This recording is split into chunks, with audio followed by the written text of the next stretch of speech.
Улсын нийслэлийг илчээр тэтгсэн түүч халуун чулууны үлгий өнөөгийн налайх дүүрэг нь нийт 68.7 мянган га нутаг дэвсгэртэй 38,929 хүн ам 550 гаруй албан байгууллага аж ахуй нэгж үйл ажиллагаа явуулдаг байна.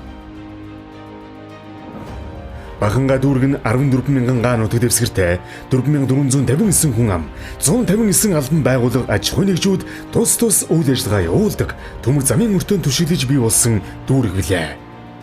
Налайх хороонд хүн амын төвлөрөл цаг үеийн өөрчлөлттэй холбоотойгоор 1952 онд Налайх хорооны хэсгийн прокурорыг анх байгуулж 1993 онд Баханга дүүргийн прокурорын газрыг байгуулж прокурорын байгууллагын бүтэц тогтолцооны өөрчлөлт шинжилэлтээр дээрх прокурорын газруудыг нэгтгэсэн тэрхүү цаг мөчүүд нь өнөөгийн Налайх Баханга дүүргийн прокурорын газрын түүхэн эхлэл билээ. Харин одоо бид Налайх дүүргийн төвцөгт 10 прокурор, захиргаа үйлчлэгээний 14 ажилтны оронтойгоор үйл ажиллагаа явуулж байна. Хяналтын харьяа мөрдөн шалгах эрх бүхий Баханга Налайх дүүрэг дэх цагдаагийн хилцсийн нийт 19 мөрдөгчийн мөрдөн шалгах ажиллагаа явуулсан хэрэгт 4 прокурор хяналт тавьж, 1 прокурор жилд дунджаар 200 гэмдэрхийн талаарх гомдол мэдээлэл, хэрэг бүртгэлийн 170 хэрэг, мөрдөн байцаалтын 90 хэрэгт хяналт тавин ажиллаж байна.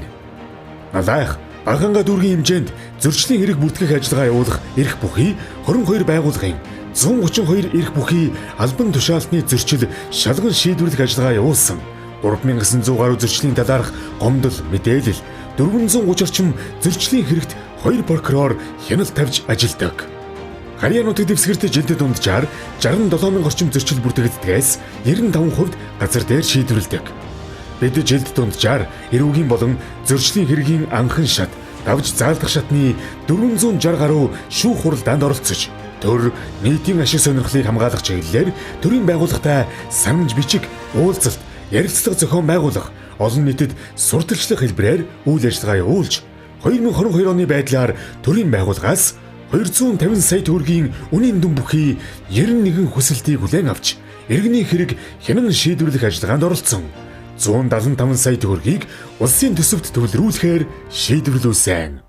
Прокурор өөрийн санаачлагаар 28.1 сая төгрөгийн үнийн дүн бүхий 30 гаруй нэхэмжлэл гаргажээ. Нутаг дэвсгэрийн хэмжээнд 20-оос өөр төрлийн ял, тэнцэх албадлагын арга хэмжээ, зөрчлийн шийдвэр гүйцэтгэх ажиллагааг шалгах, танилцах хэлбэрээр хянаж 2022 оны байдлаар харьяа шүүхийн шийдвэр гүйцэтгэх хэлтсийн хяналтан дах 265 ялтны ял эдлэлтийн байдалд хяналт тавьж, ялын биелэлтийг бүрэн хангуулж ажилласан.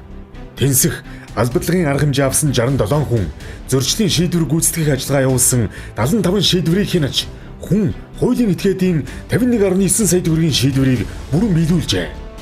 Бид дээрх нутаг дэвсгэрийн хэмжээнд гэмт хэрэг зөрчлөөс урьдчилан сэргийлэх, түүний шалтгаан нөхцөлийг арилгах чиглэлээр шалгалт, судалгаа хийх, прокурорын мэдээлэл бичих, эргэн хуулийн этгээдэд хууль эрх зүйн мэдлэг олгох соён гэгээрүүлэх ажлыг тогтмол зохион байгуулж байна.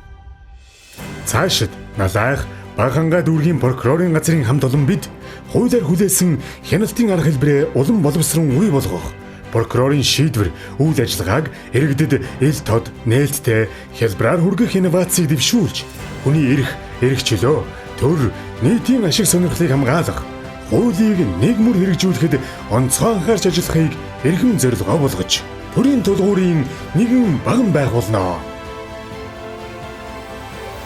Налайх Баханга дүүргийн прокурорын газар байгуулагдсны 70 жилийн ойн баярын мэнд хүргэе.